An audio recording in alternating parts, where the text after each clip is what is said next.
Odina Alieva nakatanggap ng matinding pambabash mula sa ilang fans ni Dina Wong. Post tungkol sa favorite setter nag-viral at Chocomucho Import napikon sa maanghang na salita laban sa kanya. Makaapekto kaya sa samahan nila sa court? Pero bago yan mga ka-Viads, huwag kalimutang mag-subscribe at click ang notification bell para maging update kayo dito sa ating channel. Matapos ang 3 games ng Chocomucho Flying Titans, mananatili pa ring problema ng koponan kung sino nga ba ang dapat na maging starting setter nito.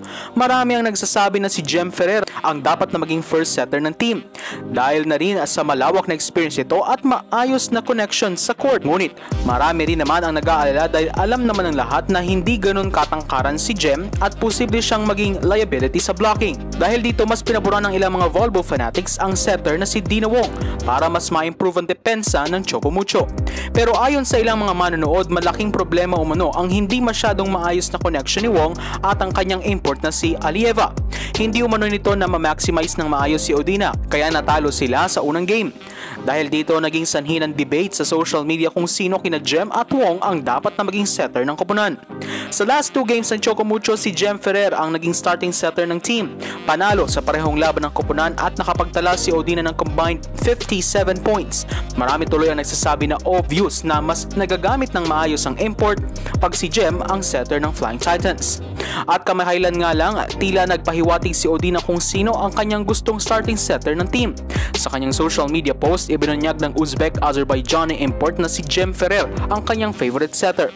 Sinamahan niya pa ito ng kissing at heart emojis, kaya naman halata ang magandang samahan ng dalawa on and off the court. Pero matapos ng ilang oras, nag-viral agad ang post ni Odina. Ibinahagi rin niya ang ilang masasakit na salita na natanggap niya mula sa mga fans ni Dina Wong. Ayon sa isang fan, dapat umanong mag-ingat si Odina sa mga ipinupost niya at dapat umano itong iwasan ang pagiging bias sa setter. Sinabi pa na maganda rin umano ang naging performance ni Dina, kaya dapat lang na maging sensitive sa kanyang mga sinasabing import.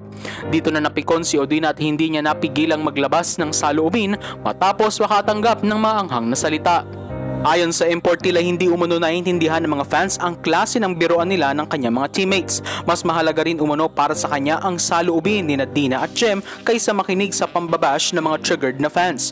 Nilinaw din ni Odina na pareho niyang gusto si Dina at Jem, kaya naman dapat ay mag-relax lang ang mga fans. Dahil sa isyong ito sa pagitan ni Odina at ng fans ni Dina Wong, marami ang nagsasabi na baka makaapekto ito sa performance ng koponan. Baka umano magkaroon ng lamat ang relasyon ni Wong at Odina at magkaroon ito ng hindi magandang resulta para sa Chocomucho. Nag-aalala mga fans lalo pat sunod na mga kalaban ng Flying Titans ang undefeated at number 1 sa standings na Cherry Tigo Crossovers.